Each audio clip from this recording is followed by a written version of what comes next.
हे कृष्ण करुणा सिंधु दीन बंधु जगतपते गोपेश गोपिका कांत राधा कांत नमोस्तुते।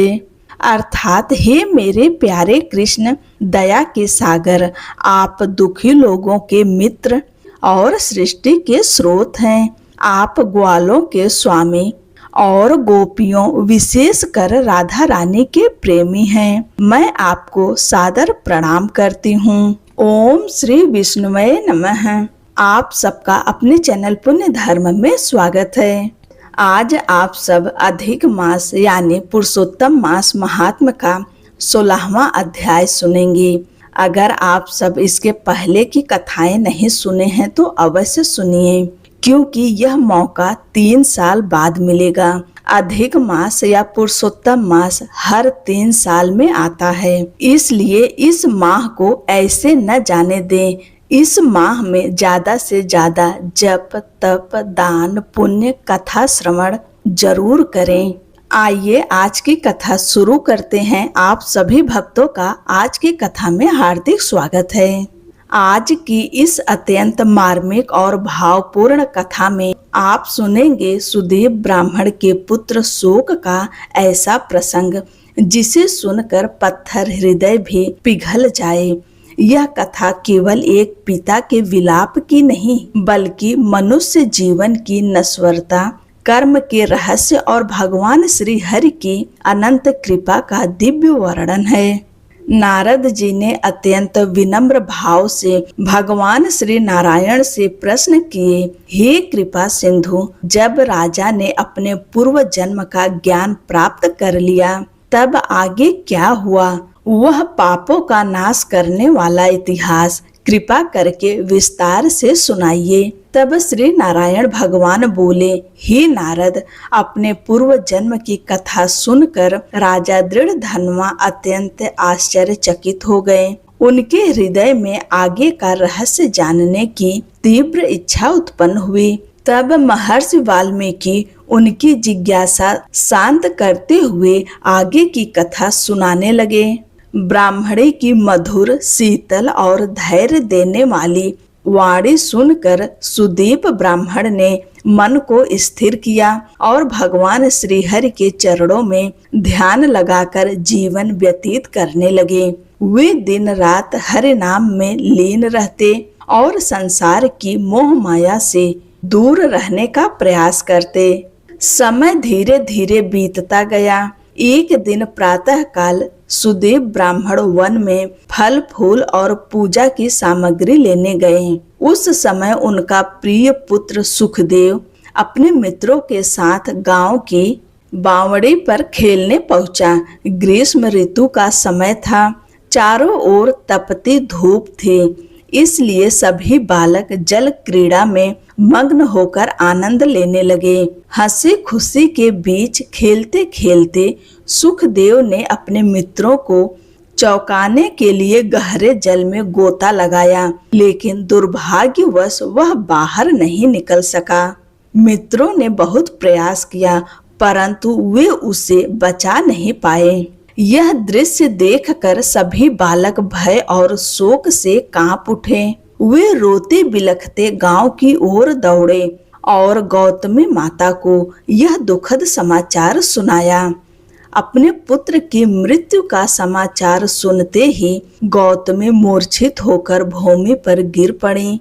उसी समय वन से लौटे सुदेव ब्राह्मण ने जब यह वज्र समान समाचार सुना तो वे भी कटे हुए वृक्ष की भांति धरती पर गिर पड़े। कुछ समय बाद दोनों पति पत्नी बावड़ी के पास पहुँचे। वहां अपने निष्प्राण पुत्र को देखकर उनका हृदय फट पड़ा। वे उसे अपनी गोद में लेकर बार बार उसके मुख को निहारने लगे। सुदेव ब्राह्मण अश्रुपूर्ण नेत्रों से विलाप करते हुए बोले, हे पुत्र, एक बार अपनी मधुर वाणी से मुझे पुकारो। तुम्हारी मीठी बोली सुनकर मेरा हृदय शांति पाता था। तुम हमें असमय छोड़कर कैसे चले गए? हे वत्स, तेरे मित्र तुझे वेद पढ़ने बुला रहे हैं। तेरे गुरुजन तेरा इंतजार कर रहे हैं। उठो पुत्र, यह सोने का समय नहीं है। वे फिर बोले, तेरे बिना यह घर अब शमशान के समान प्रतीत होता है। यदि तुझे वन के फल और कंद प्रिय हैं तो उठो, मैं अभी वन से तेरे लिए फल लेकर आता हूँ। लेकिन इस प्रकार मौन रहकर मुझे मत सताओ। सुदेव का विलाप और भी करुण हो उठा।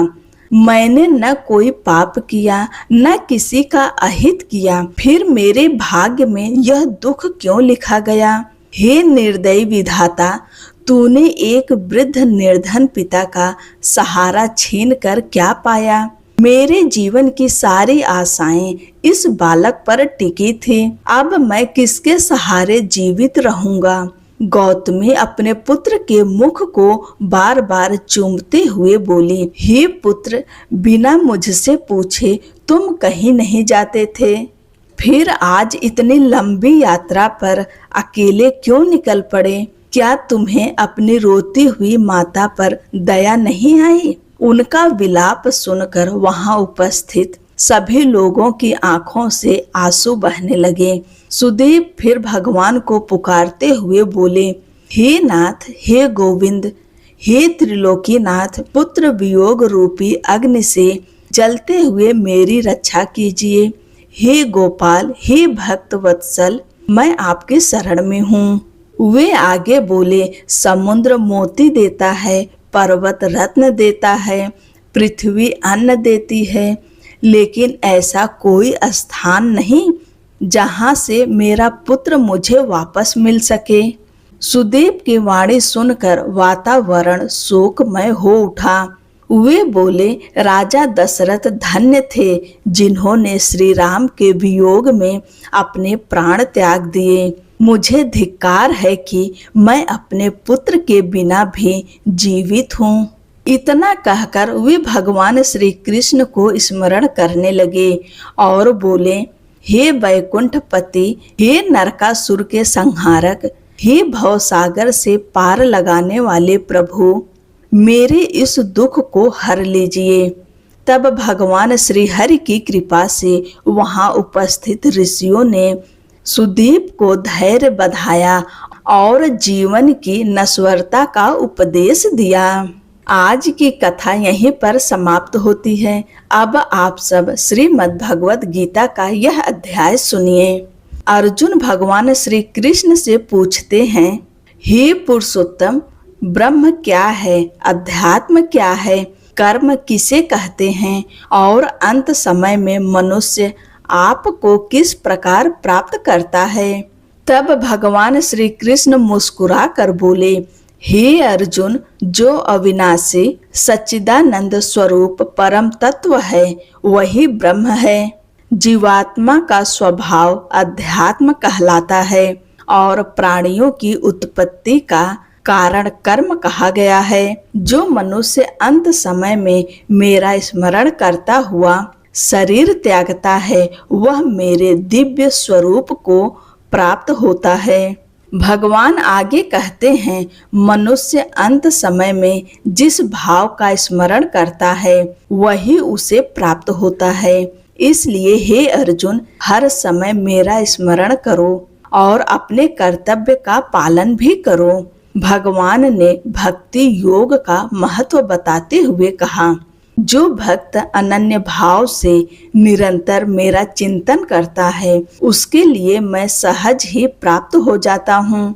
ऐसे महात्मा जन्म मृत्यु के चक्र से मुक्त होकर मेरे परम धाम को प्राप्त करते हैं। श्री कृष्ण ने आगे ब्रह्मलोक, काल चक्र, सृष्टि की उत्पत्ति और प्रलय का गूढ़ रहस्य भी समझाया। उन्होंने कहा, ब्रह्मा का एक दिन हजारों युगों के समान होता है।